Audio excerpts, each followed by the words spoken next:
ठीक आहे. आपण इथं होतो, हे ग्राफ तुम्हाला मी सांगत होतो बरोबर आहे मागच्या लेक्चर मध्ये.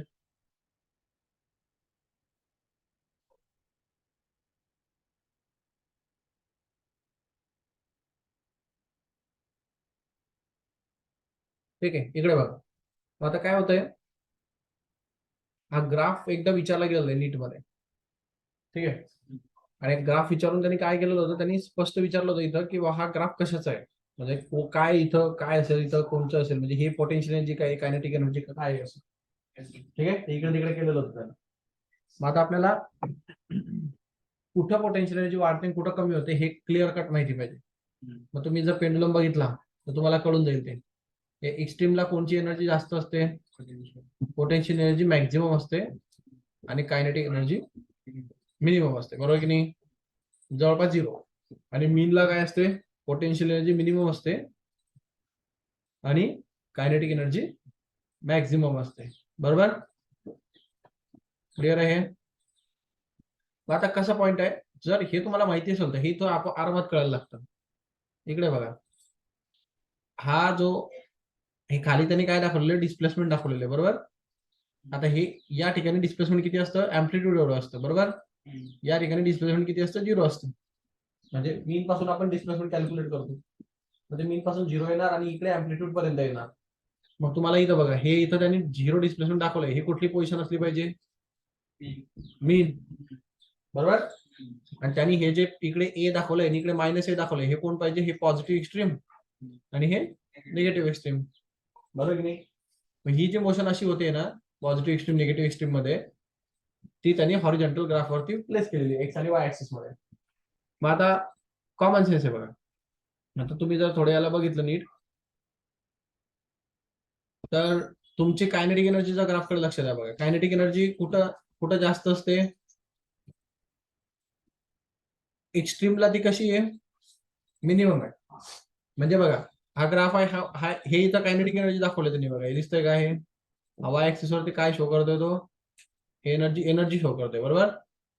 मग एनर्जीचा ग्राफ आहे हा, इथे एनर्जी असणार, ही टोटल एनर्जी मध्ये कॉन्ट्रीब्युशन आहे टोटल एनर्जीचं.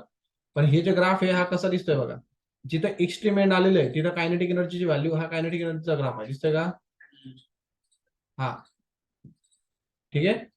तुम्ही कायनेटिक एनर्जीच्या पॉईंट्सला नोट करा, जिथं एक्स्ट्रीम एंड आहे, आता ही एक्स्ट्रीम एंड आहे की नाही, मग कायनेटिक एनर्जी काय झालेली, ग्राउंडला आलेली आहे, 0. जसं एक्स्ट्रीम कडनं तो मीन कडे येत जातो, तशी ती सर्वात जास्त होऊन जाते मीनला. हे बघा, मीनला ते सर्वात जास्त झाली, कळलं. आणि जसं आपण मीन कडनं पुन्हा पॉझिटिव्ह एक्स्ट्रीम कडे येतो, तशी ती व्हॅल्यू कमी होत जाते, म्हणजे 0 होते. हा ग्राफ कोणाचा असेल मग, कायनेटिक एनर्जीचा. एक्स्ट्रीमला मिनिमम, दोघं एक्स्ट्रीमला काय मिनिमम आहे आणि मीनला असताना सर्वात जास्त आहे, कळलं. पण आता हा वरचा जो ग्राफ आहे हा दाखवलेला त्यांनी, हा पोटेन्शियल एनर्जी आहे. कसं पोटेन्शियल एनर्जी बघा, पोटेन्शियल एनर्जी एक्स्ट्रीमला असताना किती असते, मॅक्झिमम. ही वरच्या टोकाला आहे बघा इथं, बरोबर. मग एक्स्ट्रीम कडनं मीन कडे येताना ती कशी होत जाते, कमी कमी कमी कमी होत जाते. मग इथं मीनला टेकली, 0 होऊन गेली जवळपास. मग मीन कडनं पुन्हा निगेटिव्ह एक्स्ट्रीम कडे जाताना कशी होत जाईल, मॅक्झिमम होत जाईल. मग ती पुन्हा मॅक्झिमम होत गेली बघा, ठीक आहे. हे दोन्ही एनर्जी मिळून टोटल एनर्जी बनवतात, कळलं. आणि टोटल एनर्जी हमेशा कॉन्स्टंट असते, ते बदलत नाही, कारण हे दोघं एकमेकाला बॅलन्स करतात. या दोन जे पॅराबोला आहेत, हे दोन वरती आणि खाली, या दोन पॅराबोला ऍक्च्युअली कायनेटिक एनर्जी आणि पोटेन्शियल एनर्जी असतो. मग हे असं लक्षात ठेवायची गरज नाही, याला रट्टा मारायची, हे कॉन्सेप्ट वरून क्लिअर होऊन जातं. कोण कुठे जास्त आणि कोण कुठे कमी एवढं डोकं घालवायचं, मग ते आपोआप क्लिअर आहे. हा ग्राफ क्लिअर आहे का ऑनलाईन. Yes sir. ठीक. Next case, relationship between total energy and period of the SHF. आता टोटल एनर्जी आणि पिरियड ऑफ द एसएचएफ मधलं रिलेशन विचारलंय त्यांनी. टोटल एनर्जीचा फॉर्म्युला काय होता बघा, हा फॉर्म्युला आहे 1/2 KA². काय, हा. मग आता हा तुमचा टोटल एनर्जीचा फॉर्म्युला आहे. आपण इकडे थोडंसं वाटल्यास तुम्हाला डिराईव्ह करून दाखवतो.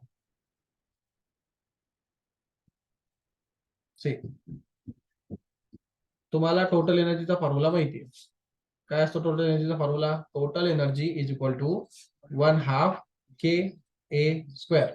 ठीक आहे. पण के ची व्हॅल्यू काय असते, mω². आणि याने कशात विचारलं रिलेशन, टाइम पिरियड मध्ये. टाइम पिरियडचा संबंध कोणाशी येणार, ओमेगाशी. किती वेळेस क्लिअर केलंय आपण हे. मग आता याच्यात काय करा, ही के ची व्हॅल्यू इथं पुट करून टाका. म्हणजे टोटल एनर्जी भेटणार 1/2 के च्या ऐवजी आपण टाकणार एम ओमेगा स्क्वेअर आणि हा ए स्क्वेअर. पण मग आता टाइम पिरियड जो आहे हा कशामध्ये येतो, फक्त ओमेगा मध्ये. मग ओमेगाची व्हॅल्यू असते 2π/t, जो की टाइम पिरियड आहे, जो की मला पाहिजे फॉर्म्युलामध्ये. मग मी काय करेल, ओमेगाला रिप्लेस करेल. कशाने रिप्लेस करेल, या फॉर्म्युलाने. बरोबर. मग तो काय येईल 1/2 हा एम आणि ओमेगाला मी पुटअप करणार 2π/t चा होल ब्रॅकेट स्क्वेअर आणि ए स्क्वेअर. ठीक आहे. आता मग याच्यामध्ये काय झालं, हे सगळे रिलेशन आले बघा. याच्यात ज्या ज्या कॉन्स्टंट टाइम पिरियड सोडून त्यांनी रिलेशन टाइम पिरियड सोबतच विचारले ना. मग टाइम पिरियडला बाजूला काढून घ्या, बाकी सगळं घेऊन टाका इकडे. मग मास, मग पुन्हा हा 2π चा स्क्वेअर म्हणजे 4π स्क्वेअर येईल तो, आणि इथं ए चा स्क्वेअर आणि हा डिवायडेड बाय टाइमचा पण स्क्वेअर. मग हा 2 इथं कॅन्सल होऊन जाईल, समजा इथं 2 राहील. मग ऍक्च्युअल फॉर्म्युला काय झालं time total एनर्जीचा, 2m π² a² upon t². कळलं, समजलं ना. आता यांनी कसं, हे कसे प्रश्न विचारतात, त्याचे फॉर्म्युले विचारतातच ते न्यूमेरिकल मध्ये, समजा तो तर येईलच टॉपिक. पण त्याच्यासोबत यांचे थेरॉटिकल प्रश्न म्हणजे नेमकं काय, तर हे यांची प्रोपोर्शनॅलिटी विचारणार. आता याच्यामध्ये ना बाकी सगळं ठीक आहे, आपल्याला लगेच कळून जातं की मास, ऍम्प्लिट्यूड वाढली टोटल एनर्जी वाढून जाईल. म्हणजे हे सगळ्या गोष्टी डिपेंडंट असतात, डायरेक्टली प्रोपोर्शनल आहे.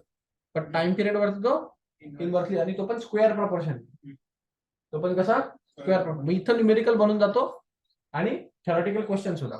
मग total energy is inversely proportional to time पिरियडचा स्क्वेअर. इनव्हर्सली प्रोपोर्शनल टू म्हणजे याचा अर्थ कुठल्याही पेंडुलमचा टाइम पिरियड वाढला की त्याची टोटल एनर्जी कमी होत असते. कळलं, त्यातली एनर्जी कमी होत असते म्हणून त्याचा टाइम पिरियड वाढत असतो. ठीक आहे. हा पॉइंट महत्वाचा. आणि एनर्जी कितीने कमी होते, स्क्वेअर प्रपोर्शनने कमी होते. कशाने, स्क्वेअर प्रपोर्शन. आता याचे एक्झाम्पल कसं येऊ शकतं बघा, त्याच्याकडे लक्ष द्या. हे प्रपोर्शनॅलिटीवर कसे प्रश्न विचारतात. मॅक्झिमम प्रश्न प्रपोर्शनॅलिटीवर असतात या चॅप्टरमध्ये. मॅक्झिमम म्हणजे तुम्ही त्याला बऱ्याच वेळेस प्रपोर्शनॅलिटी डायरेक्टली सॉल्व्ह करू शकता. काय बघा, आता तुम्हाला एवढं काय कळलं की टोटल एनर्जी जी आहे ती इनव्हर्सली प्रोपोर्शनल टू टाइम पिरियडचा स्क्वेअर असते. हा फॉर्म्युला आहे तुमच्याकडे, बरोबर. बाकीचा तर आहेच, पण टाइम पिरियड बरोबर. मग आता समजा एक पेंडुलम होतं, त्यांनी 2 केसेस देतील. असे एक पेंडुलम देतील, ठीक आहे, आणि एक दुसरा पेंडुलम देतील. हा केस नंबर 1 दिलेली असते आणि एक केस नंबर 2 दिलेली असते. अशी दोन्ही केसेस या पूर्ण चॅप्टरमध्ये अशा 2 केसेसचे प्रश्न जास्त करून असतात. मग केस नंबर 1 मध्ये तो म्हणतो की हा जो रोटेट होतो याचा एक टाइम पिरियड असणार, तो टाइम पिरियड समजा टी आहे. तर टी एवढा टाइम पिरियड असताना या पेंडुलम मध्ये काहीतरी ई एवढी टोटल एनर्जी होती. कळलं का, असं त्यांनी सांगितलं. तर मग हा जो दुसरा पेंडुलम आहे याचा टाइम पिरियड समजा 2 टाइम्स ऑफ दी टी झाला. म्हणजे याचा टाइम पिरियड आता 2 टाइम्स ऑफ दी टी म्हणजे आधीच्या टाइम पिरियडच्या डबल झाला. तर मग याच्यामध्ये टोटल एनर्जी किती असणार असा प्रश्न असतो. आणि ते ऑप्शन काय दिलेले असतात, 2 टाइम्स ऑफ दी ई म्हणजे आधीच्या पोटेन्शियल एनर्जीच्या डबल होऊन जाईल, आधीच्या टोटल एनर्जीच्या डबल होऊन जाईल. ऑप्शन असतो 4 times of the E. Option असतो त्याच्यानंतर म्हणजे 1/4 टाइम्स ऑफ दी ई. त्यानंतर चौथा ऑप्शन असतो 1/2 टाइम्स ऑफ दी ई. मग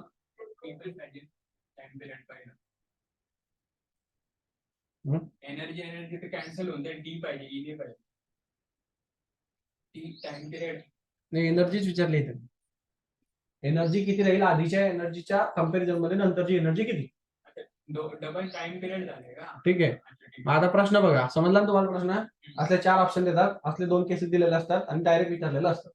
मग याला कसं टॅकल करायचं, याला काय करायचं, कॉमन सेन्स आहे बघा. तुमच्याकडे प्रोपोर्शनॅलिटी आहे, बरोबर. तुम्हाला एक गोष्ट माहिती आहे, टाइम पिरियड हा जर डबल झालेला आहे, बरोबर, तर म्हणजे टाइम पिरियड टी असताना एनर्जी किती होती, ई एवढी होती, बरोबर ना. टी² एवढा टाइम होता, तर ही एनर्जी ई होती, बरोबर. हे पहिली केस झाली. आणि दुसऱ्या केसमध्ये काय होणार आहे, तर आपल्याला एनर्जी विचारली म्हणजे ई डॅश विचारली समजा. मग ही किती असणार, ई डॅश. मग ई डॅश प्रोपोर्शनॅलिटी कोणावर असणार, टाइम पिरियडवर की नाही. पण त्याचा टाइम पिरियड किती झालेला आहे, 2 टाइम्स ऑफ दी टी झालेला आहे. म्हणजे 2 टाइम्स ऑफ दी टीचा स्क्वेअर येईल तो, बरोबर. मग आता मला सांगा 2 टाइम्स ऑफ दी टीचा स्क्वेअर म्हणजे 4 टीचा स्क्वेअर की नाही, बरोबर की नाही. आता याचा अर्थ टाइम पिरियड जर वाढतोय तर एनर्जी कमी झाली का वाढली पाहिजे? टाइम पिरियड जर वाढला, टाइम पिरियड टीचा किती झाला? 2 टाइम्स ऑफ द टी झाला. मग टोटल एनर्जी वाढणार का कमी होणार? कमी होणार ना. Inversely proportional. इन्व्हर्सलीचा अर्थ असतो वाढला म्हणजे कमी होणार, कमी होणार म्हणजे वाढणार. मग टाइम पिरियड जर वाढतोय तर हे कमी झाली पाहिजे. बरोबर. मग ते किती टाइम्स कमी होते बघा. मग आपण हे 1/t² ला, जो की हा t² ला आपण ई नाही म्हणू शकत का? म्हणू शकतो ना. बरोबर की नाही? मग मी E/4 नाही लिहू शकत का त्याला? म्हणजे तो आधीच्या एनर्जीच्या 4 टाइम्सनी कमी झालेला असणार. समजलं? मग हे आपण डोक्याने पण डायरेक्टली करू शकतो. कसं? एवढं सगळ्या कॅल्क्युलेशन पेक्षा हे स्पष्ट कळतं आपल्याला की हे जर डबल होईल तर तो 4 पटीने कमी होईल. 2² जर हा टाइम पिरियड 3 टाइम्स झाला तर तो 9 टाइम्स कमी होणार.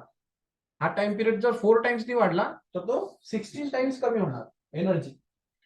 समजलं ना? मग हे शॉर्टकट वापरणं शिकाय. हे तर ऍक्च्युअल कॅल्क्युलेशन झाले समजा, पण प्रपोर्शनॅलिटी जर तुमच्या डोक्यात असेल आणि तुम्हाला एवढं माहिती की इन्व्हर्सली प्रोपोर्शनल आहे, हा जेवढा एन येईल त्याचा स्क्वेअर प्रोपोर्शननी ती व्हॅल्यू कमी झालेली असते. कळलं? प्रश्न कळला हा? आपले प्रश्न पाहायला भेटतील पेपरमध्ये. ऑनलाईन काय डाऊट येतपर्यंत? No sir. Okay. Next case. मग आता सिंपल पेंडुलम असतो बघा. सिंपल हे जे आपण इतके एक्झाम्पल घेतलेत ना, हे त्याच्यात घेतलेले सिंपल पेंडुलमचे. तो पेंडुलम जो फिरतो तो सिंपल पेंडुलमच घेतलेला आपण प्रत्येक वेळेला. मग सिंपल पेंडुलम मध्ये काही प्रॉब्लेम नसेल आता मला असं वाटतं. एक मास असतं, त्याला मासलेस स्ट्रिंगला आपण जॉईन केलेलं असतं, तो काय करतो असा ऑसिलेट करतो. हे एक्झाम्पल जे आपण घेतो ना, एक खाली मास लावतो वरती एक स्ट्रिंग लावलेली असते. आता जे एक्झाम्पल घेतलं मी ते पेंडुलमच घेतलेलं आहे मी. सिंपल पेंडुलम मध्ये काय, एक स्फेरिकल मेटॅलिक बॉब असतो जो सस्पेंडेड केला असतो इनएक्सटेन्सिबल रिजिड सपोर्टला. इनएक्सटेन्सिबल स्ट्रिंग असते. इनएक्सटेन्सिबल म्हणजे काय, जी स्ट्रिंग असते तिची लेंथ आता वाढणार नाही. म्हणजे आपण बरेचसे आयडियल केसेस घेतलेले की वेटलेसनेस स्ट्रिंग आहे, वेटलेस म्हणजे वेटलेस स्ट्रिंग आहे म्हणजे तिच्यात मासच नाहीये. त्यानंतर अशी स्ट्रिंग घेतली आपण की जिचं लेंथ पण वाढत नाही है ना. हे सगळे आयडियल केसेस आहेत. ट्विस्टलेस स्ट्रिंग आहे, ट्विस्टिंग पण होत नाही तिची, म्हणजे दोरा कसा ट्विस्ट होतो ना, असा गोल गोल गोल गोल फिरतो, ते गोल पण रोटेट होणार नाही, ते रोटेशन परफॉर्म करणार नाही. असले सगळे आयडियल केसेस आपण घेतलेले असतात. ते आता सोडून द्यायचं, काही टेन्शन घ्यायचं नाही. म्हणजे पेंडुलम मिडुलम मध्ये हे डायग्राम लक्षात ठेवा बघा इथं.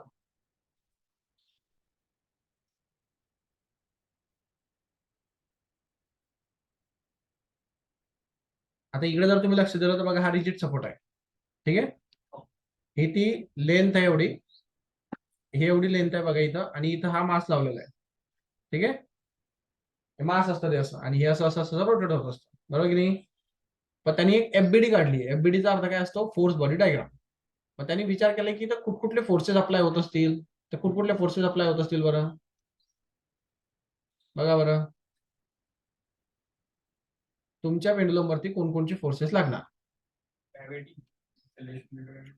मग आता बघा, एक 2-4 प्रकारचे फोर्सेस लागतात. एक तर पहिले त्याचं स्वतःचं मास आहे, ते कुठं राहील? वेट, त्याचं वेट कुठं जातं? खाली जातं. ग्रॅव्हिटी त्याला खाली ओढते. त्यानंतर ही स्ट्रिंग आहे, ही स्ट्रिंग त्याला कुठं ओढून धरलंय तिने? वर. त्या स्ट्रिंग म्हणजे ते दोरी, बरोबर ना? त्या स्ट्रिंगने कुठं ओढलंय त्याला? इकडे ओढलेलं असतं.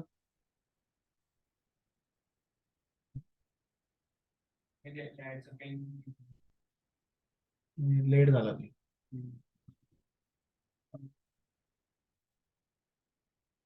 हे बघ, हे इकडे कोण आहे? स्ट्रिंग लागलेली. स्ट्रिंग काय लावते? टेन्शन लावते की नाही त्याच्यावर? स्ट्रिंगने काय लावून ठेवलंय? टेन्शन. टेन्शन म्हणजे ओढलं गेलंय तिकडनं वरती, म्हणजे टेन्शन वरच्या बाजूला लागलंय. त्यानंतर एक फोर्स पण आहे, रिस्टोरिंग फोर्स. तो त्याला हमेशा कुठं घेऊन येतो? मीन कडे. बघितलंय ना आपण? मग एक रिस्टोरिंग फोर्स पण लागतो, जो हमेशा त्याला कुठे घेऊन येतो? मीन कडे घेऊन येतो. बरोबर. मग एवढे सगळे 3 फोर्सेस त्याच्यावरती बेसिकली लागतात. कळलं? मग आता जर हे 3 फोर्सेस लागतात, याच्यामध्ये जे जे इन्क्लाइन फोर्सेस आहेत ते रिझॉल्व्ह होतात, जे इन्क्लाइन नाही ते रिझॉल्व्ह होत नाही. आता याच्यामध्ये आपण काय केलंय की या जो mg आहे, ठीक आहे, mg ला आपण रिझॉल्व्ह, आता तुम्ही दोघांना रिझॉल्व्ह करू शकता. तुम्ही mg ला रिझॉल्व्ह करा, नाही तर मग तुम्ही टेन्शनला रिझॉल्व्ह करा. दोघांपैकी कोणाला तरी रिझॉल्व्ह करा, म्हणजे तो एक रेफरन्स राहील, दुसरा रिझॉल्व्ह होईल. तुम्ही mg ला रेफरन्स ठेवलं तर हा रिझॉल्व्ह होईल, याला रेफरन्स ठेवलं तर हा रिझॉल्व्ह होईल. आता या डायग्राम मध्ये त्यांनी mg ला रिझॉल्व्ह केलंय. ठीक आहे. mg ला त्यांनी 2 कॉम्पोनंट मध्ये रिझॉल्व्ह केले का, कारण तो त्याला किती डिग्रीचा अँगल तयार करतोय, थीटा. थीटा डिग्रीचा अँगल तयार करतोय विथ द व्हर्टिकल ऍक्सिस. बरोबर. याला काहीतरी पेंडुलम अँगल म्हणतात काहीतरी वगैरे. ठीक आहे, सेमी व्हर्टिकल अँगल म्हणतात. व्हर्टिकल अँगल हे नाव आहे त्याचं. सेमी अशासाठी की अर्धा इकडच्या बाजूने असतो, इकडच्या बाजूने पण असतो ना. मग व्हर्टिकल अँगल म्हणजे हा पूर्ण व्हर्टिकल अँगल. कळलं का. मग सेमी म्हणजे काय, तिकडचा हाफ, म्हणून त्याला सेमी व्हर्टिकल अँगल म्हणतात. मग हे शब्द लक्षात ठेवा, किंवा पेंडुलम आणि याच्या स्ट्रिंगच्या मधला अँगल दिला तरी चालेल. हा काय अँगल असतो, स्ट्रिंगचं वाय ऍक्सिस आणि ते स्ट्रिंग एक्स्ट्रीमला ज्या ठिकाणी असेल त्यांच्यामधील तो अँगल असतो, त्याला थिटा म्हणतात. आता जर आपण जॉमेट्रीने बघितलं तर या 2 लाईन एकमेकाला कशा आहेत, पॅरलल आहेत, आणि ही ट्रान्सव्हर्सल आहे. त्या हिशोबाने हे दोघं करस्पॉन्डिंग अँगल येतात, म्हणून हा पण तेवढाच अँगल येतो. कळलं का. ते जॉमेट्रीमध्ये लाईन्स अँगल मध्ये करस्पॉन्डिंग अँगल. आता याच्यात काही इंटरेस्ट नाही आपल्याला, महत्वाचं आहे की जो अँगल इथं असणार तोच अँगल इथं खाली पण असतो. कळलं का. हा, मग आता याच्या 2 कॉम्पोनंट मध्ये रिझोल्युशन होतं. या कोणाचं, एमजीचं. एमजीचे 2 कॉम्पोनंट येतात, एक कॉम्पोनंट इकडे येतो आणि एक कॉम्पोनंट इकडे येतो. कुठल्या बाजूला कॉस आणि कुठल्या बाजूला साईन घ्यायचं हे कशावर ठरतं, ज्या बाजूला थिटा असेल त्या बाजूला कॉस घ्यायचं. यश लक्ष द्या, इकडे काय चाललंय, ठेवते चाबी खाली. ज्या बाजूला थिटा असेल त्या बाजूला कॉस कॉम्पोनंट घ्यायचा, आणि जिकडे थिटा नसेल तिकडे साइन कॉम्पोनंट घ्यायचं. ठीक आहे. मग एमजी कॉस ऑफ थिटा खाली येईल, एमजी साइन ऑफ थिटा वर येईल इकडे. मग रिस्टोरिंग फोर्स ऍक्च्युअली इथं कोण म्हणून काम करतोय, मग एमजी साइन ऑफ थिटा कोणचा फोर्स झाला तुमचा इथं, रिस्टोरिंग फोर्स. तो त्याला मीनला घेऊन येतो ना. मग तुम्हाला जर कोणी विचारलं रिस्टोरिंग फोर्स कुठे आहे, आय MG sine of theta restoring force आहे. तो त्याला हमेशा कुठे घेऊन येतो, मीन कडे घेऊन येतो. कळलं. मग आता याच्यामध्ये कधी कधी याचं ऍक्सेलेरेशन वगैरे, डिस्प्लेसमेंट वगैरे अशा बऱ्याचशा गोष्टी विचारलेल्या असतात त्याने. मग बघा हे तो व्यवहार दिसतोय का, F is equal to minus MG sine of theta. हा रिस्टोरिंग फोर्स असणार. निगेटिव्ह साईन काय इंडिकेट होता, कारण डिस्प्लेसमेंटच्या अगेन्स्ट डायरेक्शनला तो अप्लाय झालेला असतो. डिस्प्लेसमेंट कुठल्या बाजूला चाललंय, पेंडुलम असा बाहेरच्या बाजूला जात असतो. बरोबर. आणि रिस्टोरिंग फोर्स कुठल्या बाजूला ऍक्ट होतो, मीन कडे. मग त्यामुळे रिस्टोरिंग फोर्सची डायरेक्शन ही minus MG sine of theta असते. कळलं. मीन कडे घेऊन येताना force MG sine of theta. मग रिस्टोरिंग फोर्सचा फॉर्म्युला विचारला तर हे काढून द्यायचं, minus MG sine of theta. Theta म्हणजे हा यांच्यामधील अँगल, एम म्हणजे मास, जी म्हणजे ऍक्सेलरेशन ड्यू टू ग्रॅव्हिटी. कळलं. ऑनलाईन काही डाऊट येतपर्यंत. No sir. आता कसं आहे, हा पेंडुलमचा जो अँगल असतो हा थिटा, हा कधी कधी ना खूप स्मॉल असतो. हा खूप स्मॉल असल्यामुळे काय होऊन जातं की साईनची व्हॅल्यू याच्यामध्ये काही फरक पडत नाही. कारण साईनची व्हॅल्यू 0 असेल तर 0 डिग्रीच येतं. कारण साईनचा अर्थ असा आहे की साईन हे फंक्शन जेव्हा अँगल थोडा मोठा असतो तेव्हाच ते काहीतरी दिसायला स्टार्ट होतं. तोपर्यंत साईन या फंक्शनचा त्याच्यावरती काहीच फरक पडत नसतो. आणि मग अँगल जर खूपच लहान असेल तर त्यामुळे साईन घ्या का नका घ्या डझंट मॅटर, त्याने काही फरक पडत नाही. म्हणजे पडत असेल पण खूपच मायन्यूट पडतो, त्याला तुम्ही निग्लिजिबल कन्सिडर करू शकता. कळलं. पण हे असं साईनच्या बाबतीत आणि टॅनच्या बाबतीत होतं, कारण यांची 0 डिग्रीची व्हॅल्यू 0 डिग्रीच असते. 0 डिग्रीची व्हॅल्यू 0च असते यांची. कॉसच्या बाबतीत तसं नाही, कॉसच्या 0 डिग्रीची व्हॅल्यू 1 असते, त्याला फरक पडतो. त्या जेवढा छोटा अँगल तेवढी व्हॅल्यू जास्त होऊन जाते त्याची. पण या दोघांचं तसं नाहीये, जेवढी लहान अँगलची व्हॅल्यू येणार तेवढी त्या साईनचा त्याच्यावरती फरक पडत नसतो. त्याच्यामुळे तुम्ही साईन घेतलं आणि नाही घेतलं त्यांनी फरक पडणार नाही. तुम्ही त्याला इलिमिनेट करू शकता कॅल्क्युलेशन मधून. ठीक आहे. मग इथं तो काय म्हणेल की बाबा साईन हा खूप स्मॉलेस्ट अँगल आहे. मग साईन खूप स्मॉलेस्ट अँगल असल्यामुळे मी त्या साईनचा इफेक्ट सोडून देऊन डायरेक्ट थिटा कन्सिडर करू शकतो त्याला. ठीक आहे.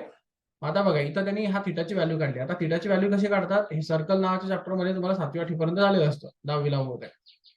हा सर्कलचा हा जो असतो याला आर्क म्हणतात. ठीक आहे. आणि आर्कची व्हॅल्यू किती असते, हे रेडियस इंटू हा अँगल आर थिटा, हे त्या आर्कची व्हॅल्यू असते. कळलं का. Arc is equal to R theta. मग आर्कची व्हॅल्यू आर थिटा असते, मग थिटाची व्हॅल्यू काय येईल, आर्क डिवाइड बाय रेडियस. बरोबर की नाही. हा फॉर्म्युला तयार होतो म्हणजे तो मुळातच तसा आहे, जॉमेट्रीतनं आलेला आहे. आर्क मतलब लेंथ क्या उसकी? हाँ लेंथ, ये आर्क की? नीचे वाला ये आर्क, हाँ, ये सर्कल का आर्क कहते हैं ना, आर्क बोलते हैं ना सर्कल को, ऐसे टुकड़े को. उसकी लेंथ. हाँ उसकी लेंथ उसको लेंथ को आर्क बोलते हैं। ये आर्क का फॉर्मूला रेडियस इंटू थीटा रहता है हमेशा, ठीक है। हम्म। फिर अभी हम रिस्टोरिंग फोर्स पे आ जाते हैं। रिस्टोरिंग फोर्स का फॉर्मूला क्या था, -mg साइन ऑफ थीटा, बराबर है कि नहीं। लेकिन अभी मैंने बोला कि साइन थीटा की वैल्यू नियर अबाउट जीरो, क्या मतलब बहुत छोटा रहेगा, तो स्मॉलेस्ट होने की वजह से आप साइन थीटा लो या सिर्फ थीटा लो, इससे कोई फर्क नहीं पड़ता, समझे। तो दैट्स व्हाई मैंने mg थीटा ले लिया है। साइन थीटा कहाँ पे गायब हो गया, समझ गया। एंगल छोटा होने की वजह से डिफरेंस नहीं आएगा, तो हमने उसको कंसिडर नहीं किया। तो तो फिर इसको थीटा छोड़, भी नहीं लेते ना फिर साइन क्यों थीटा नहीं लेंगे, एंगल तो रहेगा ना कुछ तो। साइन का फर्क नहीं आ रहा है लेकिन एंगल तो है। तो साइन का एंगल है ना, लेकिन अरे साइन ऑफ 0 डिग्री 0 हो जाता है। तो 0 डिग्री थोड़ी है बल्कि। अरे तो नियर अबाउट 0 पॉइंट समथिंग कुछ तो भी होगा ना, हाँ। 1 डिग्री भी नहीं रहते हो कभी कभार। तो एंगल तो है, लेकिन साइन जो फंक्शन उस पर इम्पैक्ट कर रहा था वो इम्पैक्ट नहीं होगा उसमें कुछ भी, मतलब हो रहा है लेकिन बहुत कम हो रहा है, उससे कोई चेंजेस आएंगे नहीं उसमें। अगर ये 0.02 है तो ये नियर ज्यादा से ज्यादा 0.021 ऐसे कुछ तो भी हो जाएगा, 21 भी नहीं होगा, ये 0.00021 ऐसे कुछ तो भी होगा। तो इतना छोटा सा डिफरेंस कौन देखेगा आगे, कैलकुलेशन में उसको कैलकुलेट नहीं करते। अगर आप ये नॉर्मल एंगल थीटा ऐसा है तो साइन की वैल्यू ऐसे आएगी, साइन ऑफ थीटा की वैल्यू। तो ये 4-5 जीरो लेके फिर हम कंसिडर करेंगे क्या आगे के जीरो, तो हम वो नहीं कंसिडर करते, हम 4-5 डिजिट तक करते हैं, उसके आगे नहीं करते, तो उसको छोड़ देते हैं। हम साइन फंक्शन का कोई इम्पैक्ट नहीं रहेगा, रहेगा लेकिन बहुत कम रहेगा, तो हम उसको छोड़ सकते हैं। लेकिन थीटा तो लेना पड़ेगा ना, साइन का इम्पैक्ट छोड़ देंगे लेकिन थीटा का छोड़ देंगे क्या, तो 0 डिग्री हो जाएगा फिर। एंगल 0 डिग्री नहीं है, 0 डिग्री के आसपास है, समझे क्या। तो एंगल तो आएगा लेकिन साइन का इम्पैक्ट नहीं आएगा, ऐसा है वो। वो थीटा 0 है क्या वहाँ पे? अरे नहीं ना, sine of theta is near about equal to theta, ऐसे बोल रहे हो। जीरो नहीं है वो, थीटा है वो।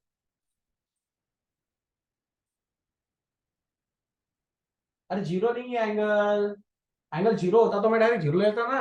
हाँ।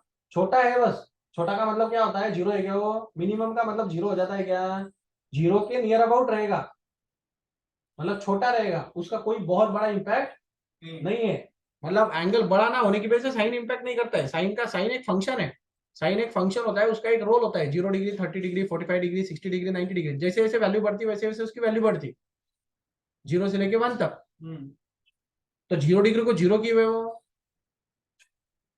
तुम 0 डिग्री ले रहे हो और साइन की वैल्यू भी जीरो ही मिल रही है तुम्हें, तो इसका मतलब क्या, साइन का कुछ फर्क पड़ा क्या उस पर, कुछ नहीं पड़ा ना, पहले भी जीरो ही था, बाद में भी जीरो ही है। तो जितना एंगल छोटा रहता है उतना साइन इम्पैक्ट नहीं करता, साइन फंक्शन इम्पैक्ट नहीं करता। साइन फंक्शन कब इम्पैक्ट करता है, जब एंगल बढ़ा दो तुम, वो इम्पैक्ट आने लगता है उसका, क्योंकि वो स्टार्ट ही होता है मीन से, मीन से स्टार्ट होता है कि नहीं। तो मीन के बहुत पास से अगर स्टार्ट होगा तो कोई डिफरेंस नहीं है ना, वो मीन पे ही है वो, नियर अबाउट। अगर बहुत आगे चले गए तो फिर दिखेगा वो डिफरेंस, तो फिर थीटा की वैल्यू क्या है? कुछ भी हो सकती है, मुझे क्या पता, लेकिन छोटी रहेगी, इतना पता है। तो 1 डिग्री हो सकता है, 2 डिग्री हो सकता है, 0.4 डिग्री हो सकता है, कुछ भी हो सकता है, लेकिन छोटा रहेगा। ऐसे बहुत बड़ा 30 डिग्री 45 डिग्री 20 डिग्री ऐसे नहीं आए, छोटा रहता है एंगल, समझा। छोटा रहा तो छोड़ने का, अगर ये बोलेगा कि भाई ये तो 70 डिग्री का एंगल है, तो फिर हम साइन छोड़ देंगे क्या फिर, तो लेना फिर उस टाइम। हाँ तो यहाँ पे साइन थीटा ले लो ना, फिर थीटा की जगह पे, इतना ही करना है। तो पहले का जो फार्मूला था उसका वो कंटिन्यू करो, फोर्स का जो फार्मूला था वो, मतलब थीटा छोटा रहा तो फिर mg थीटा, और बड़ा रहा तो थीटा sin छोटा रहा तो साइन थीटा को डायरेक्ट थीटा लिखो, ठीक है। और यही चीज टैन के बारे में भी रहेगी, थीटा की वैल्यू अगर बहुत स्मॉल रहे तो टैन थीटा की जगह पे तुम डायरेक्ट थीटा लिखो तो भी चलेगा, लेकिन कॉस के बारे में ये नहीं करने का। कॉस उल्टा रहता है इनका, उसकी वैल्यू जितनी छोटी उतनी उसकी एक्चुअल में वैल्यू ग्रेटर रहती है, हाँ समझा। चलो अभी, तो अभी ये रिस्टोरिंग फोर्स आ गया -mg थीटा, और अब मुझे एक्सेलरेशन निकालना है इसका, ये रिस्टोरिंग फोर्स की वजह से उसमें एक्सेलरेशन आ रहा होगा कि नहीं, वो एक्सेलरेशन कितना है ये पूछ रहा हूँ मैं। मीन की तरफ जो आने वाला उसका एक्सेलरेशन है ना, वो मोशन दे रहा है ना, तो एक्सेलरेशन होगा ना उसमें, फोर्स आ रहा है तो एक्सेलरेशन होगा, तो एक्सेलरेशन कितना है वो पूछ रहा हूँ। तो एक्सेलरेशन के लिए फिर हम क्या करेंगे, हम ये रिस्टोरिंग फोर्स को हम रिप्लेस कर देंगे न्यूटन के सेकंड लॉ से। वो बोलता है फोर्स इज इक्वल टू क्या होता है, मास इनटू एक्सेलरेशन। और रही बात इसकी एम जी माइनस, तो ये तो है, और थीटा जो है ये यहाँ पे राइट एंगल ट्रायंगल बना है। देखो अब ये एंगल अगर बहुत छोटा है तो ये बहुत छोटा कर्वेचर बनेगा, तो ये बेसिकली स्ट्रेट लाइन ही बन जाएगा। फिर छोटा कर्व बनेगा ना, तो स्ट्रेट लाइन ही बनेगा। तो ये क्या बन गया, एक ट्रायंगल, राइट एंगल ट्रायंगल बन गया ऐसे एक टाइप का। तो ये हो जाएगी उसके लिए टेंजेंट सर्कल के लिए, ठीक है, और ये हो जाएगी रेडियस। तो ये कितने डिग्री का आएगा, 90 डिग्री का आएगा, बराबर है कि नहीं इधर। हाँ, तो फिर ये बन जाएगा राइट एंगल ट्रायंगल। अब आप यहाँ पे पाइथागोरस थ्योरम या ट्रिग्नोमेट्री या कुछ भी लगा सकते हो, ठीक है। तो थीटा की वैल्यू क्या मिल जाएगी तुम्हें, तो ये जो तुम्हारा डिस्प्लेसमेंट है और ये जो तुम्हारा एडजेसेंट साइड है, इनका ये रेशियो रहता है। तो आप tan थीटा लगाओ, sin थीटा लगाओ, कुछ भी लगाओ, लेकिन मेरे पास कौन सी दो चीजें रहेगी, मेरे पास डिस्प्लेसमेंट रहेगा और मेरे पास ये लेंथ है इसकी, बराबर है कि नहीं। तो मैं कौन सा फंक्शन लगा सकता हूँ, tan लगा सकता हूँ। मेरे पास ये x है और ये l है और यहाँ पे थीटा है, तो ये एडजेसेंट साइड हो गया उसके लिए, और ये ऑपोजिट साइड हो गया। आता ते पण घेऊन टाकतो, ते पण घेऊ शकतो तुम्ही, डायरेक्ट आर का पण रेडियस घ्या, ते पण चालेल। ट्रिग्नोमेट्री करा का, त्याच्या करा, सारखं ते बोला। और फिर थीटा की वैल्यू तुम्हारी क्या आ जाएगी, आर का अपॉन रेडियस। तो आर कितना है तुम्हारा x और रेडियस कितना है l, तो आर का अपॉन रेडियस मतलब थीटा हो जाएगा। ये भी किया तो भी चलेगा, ट्रिग्नोमेट्री किया तो भी चलेगा। तो यहाँ तक आ गए। तो मैंने ये ऐसे क्यों कन्वर्ट किया पता है क्या, जो चीजें मैं मेजर कर सकता हूँ उसी में मैं डेटा ट्रांसफर करूंगा। अब टेंशन में मेजर नहीं कर सकता, कैसे मेजर करूंगा उसको, तो फिजिकली मेजर करने जैसी चीज नहीं है, वो मैथमेटिकली नहीं लेगा। अब ये रिस्टोरिंग फोर्स में मेजर नहीं कर सकता हूँ, फिजिकली कैसे मेजर करूँ उसको, वो हमें कैलकुलेशन निकाल के देंगे कि कितना रिस्टोरिंग फोर्स होगा उसमें, समझा। तो फिजिकली कौन सी चीजें मेजर करना पॉसिबल था, डिस्टेंस और डिस्प्लेसमेंट। वो तो लेंथ और वो तो जल्दी पता चल जाता है, यहाँ पे एक स्केल रहता है, वो स्केल पे दिख जाता है या कहाँ पे आ गया। और रही बात इसकी, ये तो लेंथ मैं पहले से ही मेजर करके रख सकता हूँ कि ये पेंडुलम कितने लेंथ पे लगाए हैं। तो जो चीजें फिजिकली मेजर करना पॉसिबल होता है, हम फॉर्मूला उन्हीं दो चीजों में कन्वर्ट करते हैं हमेशा। ये इसलिए ये बहुत बार क्वेश्चन आया होगा तुम्हें, वाई सर आप एक्स और एल में ही ले रहे हैं, क्यों टेंशन में नहीं ले रहे, क्यों थीटा में नहीं ले रहे। क्योंकि वो मेजर करना पॉसिबल नहीं है प्रैक्टिकली। अगर तुम देखो तो पेंडुलम घूम रहा है और मेजर करके दिखाओ, कैसे, क्या रुकाना पड़ेगा ना उसको। ये बिना रुके मेजर हो सकता है, नीचे स्केल लगा दो मेजर हो जाएगा, समझे। तो इसलिए मैंने एक्स अपॉन एल में कन्वर्ट किया। अब ये देखो, यहाँ का मास और यहाँ का मास क्या हो जाएगा, कैंसिल। तो ये एक्सेलेरेशन आपको मिल जाएगा माइनस जी एक्स अपॉन एल। तो इसका मतलब हुआ कि एक्सेलेरेशन ड्यू टू ग्रेविटी तो सबके लिए सेम है, तो उसका कोई रोल नहीं आता। डिस्प्लेसमेंट का रोल आता है जो कि डायरेक्टली प्रोपोर्शनल है, और तीसरा है लेंथ का रोल। हाँ, तो लेंथ तो किसी के लिए चेंज नहीं होगा, तो हर जगह पे वही लेंथ रहने वाला है वो।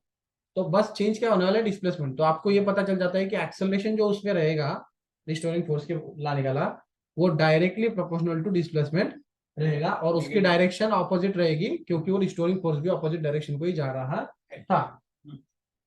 इसी एक्सेलरेशन ने ये रिस्टोरिंग फोर्स को क्रिएट किया है, क्योंकि एक्सेलरेशन होगा तो फोर्स आता है, नहीं तो नहीं आता है। तो वो जो एक्सेलरेशन आया वही आया। तो ये एक्सेलरेशन जो हो रहा है ना, वो उसके डिस्प्लेसमेंट पे डिपेंड होता है। जितना उसका डिस्प्लेसमेंट ज्यादा, उतना रिस्टोरिंग फोर्स की वैल्यू भी ज्यादा, उतनी एक्सेलरेशन की वैल्यू भी ज्यादा, ठीक है। और रही बात डायरेक्शन की, तो दोनों की डायरेक्शन एग्जैक्ट ऑपोजिट रहेगी। डिस्प्लेसमेंट जिस डायरेक्शन में जाएगा उसके एग्जैक्ट ऑपोजिट डायरेक्शन में एक्सेलरेशन भी जाएगा और रिस्टोरिंग फोर्स भी जाएगा। तो कभी कभार ये तुम्हें दो टाइप, रिस्टोरिंग फोर्स और ये क्या बोलते हैं, एक्सेलरेशन सेम लगते हैं, तो एक ही डायरेक्शन में जाएंगे ना, लेकिन डिस्प्लेसमेंट के अगेंस्ट रहेंगे ना वो। हाँ। तो फिर वही तो बोला मैंने, डिस्प्लेसमेंट के ऑपोजिट डायरेक्शन में रिस्टोरिंग फोर्स और एक्सेलरेशन दोनों जाएंगे, और एक्सेलरेशन और रिस्टोरिंग फोर्स एक ही डायरेक्शन में रहेंगे। क्यों, क्योंकि एक्सेलरेशन से ही रिस्टोरिंग फोर्स क्रिएट किया है, ठीक है। अब देखो, simple pendulum acceleration per unit length. अब ये फॉर्मूला बहुत बार पूछा जाता है एक्सेलरेशन पर यूनिट लेंथ का। तो देखो, a simple pendulum acceleration per unit length per unit displacement is equal to g upon l. तो अभी यहाँ पे simple pendulum perform a linear SHM its time period. अब देखो ये क्या बोल रहा है यहाँ पे, कि अगर आपका आपको अगर एक्सेलरेशन पर यूनिट लेंथ अगर आप यहाँ पे ले लोगे, टाइम पीरियड में आप इसको कन्वर्ट कर सकते हो, इसको मतलब सिंपल पेंडुलम के फॉर्मूला में। आपका टाइम पीरियड का फॉर्मूला क्या था, K/M था कि नहीं, है ना। तो इसका सिंपल पेंडुलम का टाइम पीरियड का फॉर्मूला अलग से आता है। वो क्या था, ऑसिलेशन का फॉर्मूला था, ये सिंपल पेंडुलम का फॉर्मूला है, इसमें लेंथ आती है यहाँ पे, ठीक है। तो सिंपल पेंडुलम का टाइम पीरियड का फॉर्मूला हमें लर्न होना चाहिए। इसका डेरिवेशन है, बोर्ड में आएगा, बोर्ड में सेपरेट डेरिवेशन है इसका, पूरा निकाल के दिया है। लास्ट में क्या निकाला है उसने, टाइम पीरियड निकाला है। तो हमें डेरिवेशन की जरूरत तो नहीं है, हमें सारी चीजें पता है अभी इसमें कौन कौन सी है। एल का मतलब लेंथ ऑफ द स्ट्रिंग। तो बेसिकली ये क्या बोल रहा है कि अगर एक सिंपल पेंडुलम है आपके पास, तो ये सिंपल पेंडुलम का जो टाइम पीरियड रहेगा ये एक ऑसिलेशन के लिए, वो सिर्फ और सिर्फ लेंथ पे डिपेंड करता है, बाकी कोई चीज उसके लिए कोई मैटर नहीं करती। इसका आप मास बढ़ा दो, मास कम कर दो, इससे कोई लेना देना नहीं है, समझा। अगर आपने ज्यादा डिस्टेंस पे उसको ले लिया, डिस्प्लेसमेंट को ज्यादा कर दिया कम कर दिया, उससे भी कोई फर्क नहीं पड़ेगा, वो खुद की वेलोसिटी को क्या कर लेगा, मैनेज कर लेगा। वेलोसिटी बढ़ा देगा, वेलोसिटी घटा देगा, उसके हिसाब से टाइम पीरियड मैनेज हो जाएगा। तो सबसे बहुत इंपॉर्टेंट चीज जो है इसमें, कि जो time period of the simple pendulum है is directly proportional to square root of the length of the string, समझा। लेंथ अगर बढ़ जाएगी तो टाइम पीरियड भी बढ़ जाएगा, लेकिन कैसे बढ़ेगा, स्क्वायर रूट प्रोपोर्शन से। मतलब फॉर एग्जांपल अगर आपने ये 4 गुना लेंथ को बढ़ा दिया तो ही आपका टाइम पीरियड 2 गुना बढ़ेगा, मतलब 4 का 2 ऐसा। अगर ये आपने 16 टाइम्स बढ़ाया तो ये 4 गुना बढ़ेगा टाइम पीरियड आपका, पहले के टाइम पीरियड के 4 गुना। तो लेंथ अगर आप पहले की लेंथ के 16 टाइम्स लेंथ बढ़ा रहे हो, इंक्रीज कर रहे हो, तो टाइम पीरियड में 4 टाइम्स इंक्रीमेंट होगा। अगर इसका पहले का टाइम पीरियड समझो 10 सेकंड था, तो अब ये 40 सेकंड हो जाएगा, समझे। तो प्रोपोर्शनलिटी पे ध्यान दो, फॉर्मूला इंपॉर्टेंट है, बहुत अच्छा सा फॉर्मूला है, बहुत इजी सा फॉर्मूला है, तो कोई ज्यादा कॉम्प्लिकेशन है नहीं इसमें। रही बात इसकी, तो ये जो होता है, ये जो हम अगर इसको रेसिप्रोकल में लिखे मतलब डिनोमिनेटर में, तो कभी कभार इसको एक्सेलरेशन पर यूनिट डिस्प्लेसमेंट भी लिखा जाता है। ये डायरेक्ट कभी कभी क्वेश्चन में देके रखता है वो, क्या 2 मार्क के क्वेश्चन में खास तौर से, छोटे छोटे क्वेश्चन जो रहते हैं, acceleration per unit displacement value directly given रह दिए। तो फिर हमें समझते नहीं दिया क्या है ये, तो दिया क्या है उसने, G/L की वैल्यू देके रखा है उसने, समझे क्या। तो सीधा सीधी सी बात है, अगर तुम्हारे पास डायरेक्ट G/L की वैल्यू है तो तुम क्या करो, बस 2 पाई को G/L से डिवाइड कर दो, ये अपने आप आ जाएगा। देखो इसको रेसिप्रोकल में ले लो, ये G/L हो जाएगा, है ना। तो फॉर्मूला क्या बनेगा, ये 2 पाई ऊपर, और ये इसको रेसिप्रोकल में ले तो ये रेसिप्रोकल हो जाता है, तो स्क्वायर रूट ऑफ G/L हो जाता है। तो बस तुम्हें क्या करना है, इसकी जो भी वैल्यू रहती है, समझो इसकी 10 वैल्यू दी, तो ये डायरेक्ट वैल्यू लेके यहाँ पे पुट कर दो, रूट ऑफ 10 और ये 2 पाई को डिवाइड कर दो, डायरेक्ट टाइम पीरियड मिल जाएगा, और कुछ देने की जरूरत नहीं है। तो क्वेश्चन 2 तरह के हो सकते हैं, एक तो लेंथ अलग से देंगे तो भी हमें टाइम पीरियड निकालते आएगा सिंपल पेंडुलम का, और दूसरा हो सकता है कि आपको direct acceleration per unit displacement directly दिया रहेगा, नहीं तो पूछा जाएगा। कभी कभी निकालने को भी बोलते हैं, तो निकालने के लिए फिर टाइम पीरियड पता होगा, फिर टाइम पीरियड बोल के रखेगा। कभी कभी ऐसे बोल देते कि सेकंड पेंडुलम है तो एक्सेलरेशन पर यूनिट डिस्प्लेसमेंट निकालो, दैट्स इट। समझा मैंने क्या बोला, हाँ। तो देखो कभी कभी ऐसे बोल सकते हो कि एक सेकंड पेंडुलम है, क्या है, सेकंड पेंडुलम,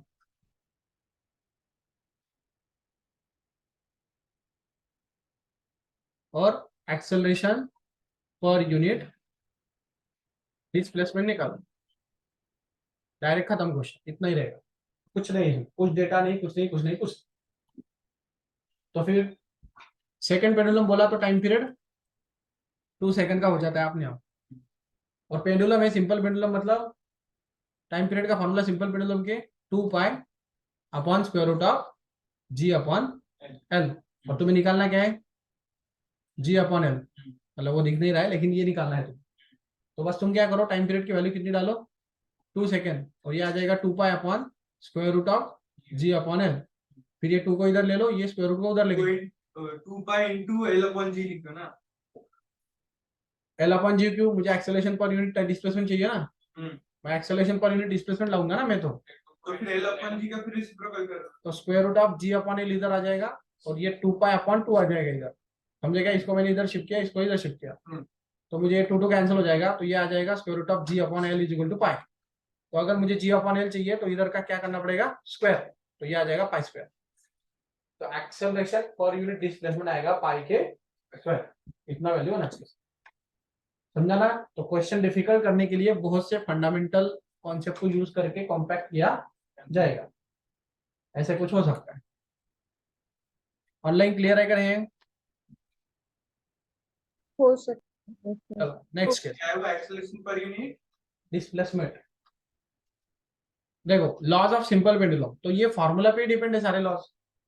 देखो directly proportional to square root of the length, inversely proportional to square root of the acceleration due to gravity, खत्म 2 लॉ। और तीसरी चीज एम्पलीट्यूड पे डिपेंड नहीं है। मैंने बोला ना कितना भी डिस्प्लेसमेंट लो तुम, उससे उसे कोई फर्क नहीं पड़ेगा। अगर ये यहाँ से यहाँ तक उठा लो और यहाँ से छोड़ो तब भी टाइम पीरियड उतना ही रहेगा, अगर लेंथ आपने सेम लिया है तो। मतलब ये कभी कभार ऐसे क्वेश्चन पूछ लेते और बहुत आसान क्वेश्चन रहता है, लेकिन हमारा दिमाग नहीं चलता है उसमें। देखो वो बोलेगा कि 2 पेंडुलम है, 2 केसेस, फिर से 2 पेंडुलम है, उसको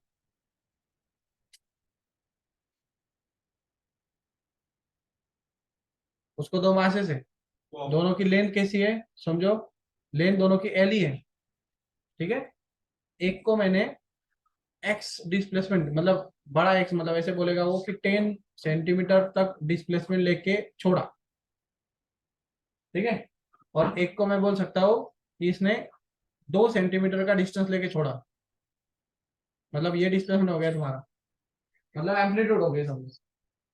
तो बोलेगा कि भाई इसका टाइम पीरियड और इसके टाइम पीरियड में क्या फर्क होगा? तो टाइम पीरियड इक्वल रहेंगे। क्यों?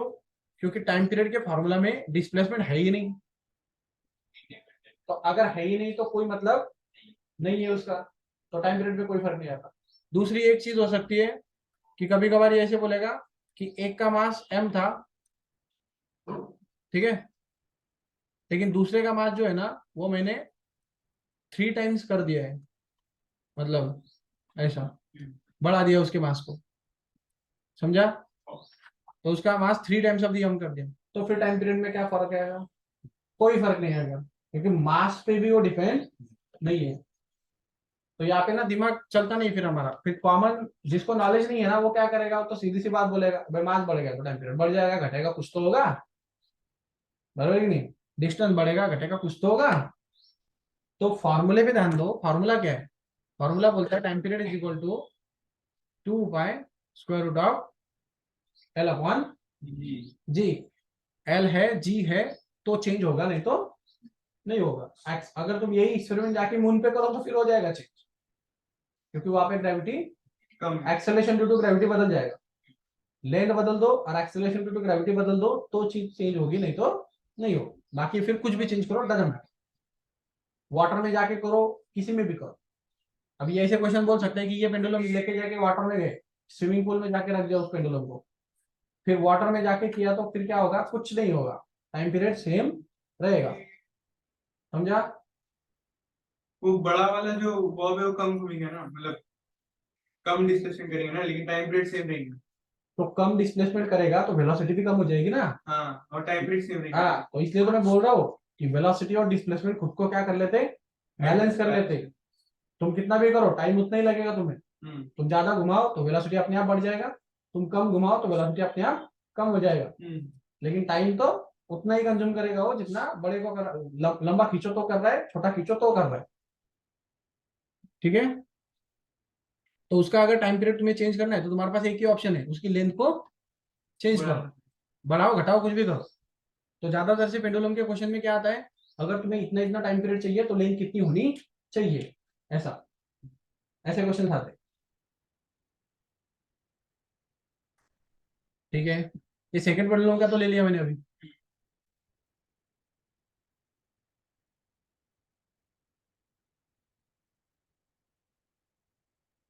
तो यहाँ पे